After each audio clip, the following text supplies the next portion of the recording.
So question 2e can also be done as a quotient function where the denominator has an embedded function of the square root and the x squared plus 5x minus 1 embedded in the denominator. So we can apply the quotient rule to this, and as we differentiate the denominator, we're going to apply the quotient rule.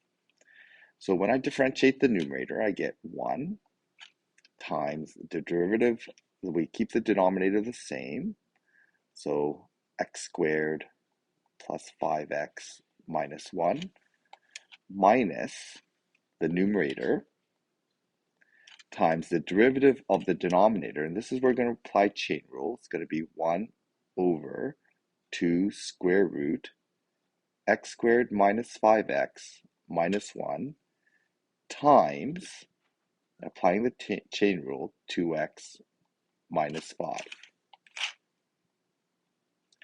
That's all in the numerator, and then when we square out the square root in the denominator, we end up with x squared plus 5x minus 1. Okay, so there's our expression. I'm going to simplify this expression by getting rid of that divide by 2 and divide by square root of x squared minus 5x minus 1 on the top, and then I'm going to put the same on the bottom.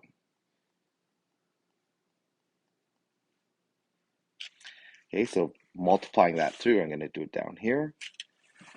The square root times the square root in the numerator, we're going to end up with 2x squared plus 5x minus 1 minus, and in this case here, the denominator cancels out with this.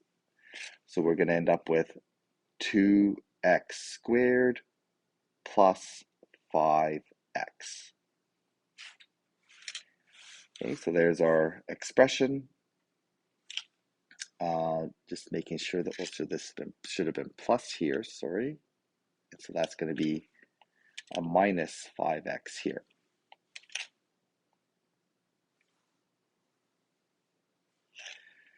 Okay, and then the denominator, we end up with 2 times, and then the power 1 times power 1/2 gives me power 1.5.